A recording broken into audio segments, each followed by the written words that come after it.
काली आमे जेएसडब्ल्यू सभारे देखले जेन भावरे आमर अंचल सम्मान्य विधायक ही थाउन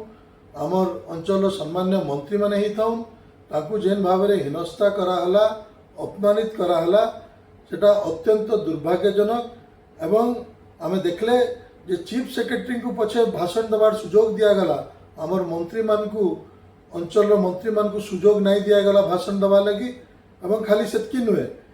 ई जेएसडब्ल्यू खाली गुटे कंपनी नुहे एंता अन्य सबू कंपनी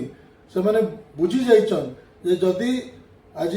मुख्यमंत्री एवं भुवनेश्वर थिबा किछि नेतांकू एवं किछि ऑफिसर को जदि धरबे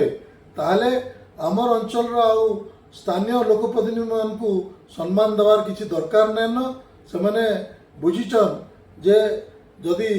स्थानीय विधायक मंत्री मानकर जदि किछि सम्मान नै न ताले आप माने बुझी पारुथिबे साधारण लोकंक प्रति से माने केते जत्नवान थिबे तांकर लागि केते चिंता करूथिबे तांकर प्रति अन्याय नाय हवा लगी काଣା पदक्षेप नौथिबे। आमे जेन आज सब समस्या देखुचु आमर संबलपुर जिला सुंदरगढ़ जिला झारसुगुड़ा जिला तार मुख्य कारण हला जे आज सेटा नियुक्ति क्षेत्र स्थानीय नियुक्ति क्षेत्र रही थाउ बा प्रदूषण क्षेत्र रही थाउ तार कारण हला ई कंपनी मानकर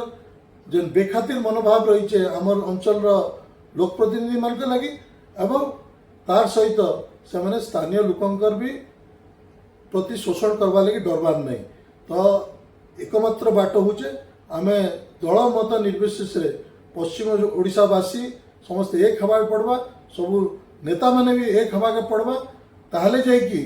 आमर पश्चिम ओडिशावासी को न्याय मिली पारबा तांकू शोषण रु वंचित हो पारबे।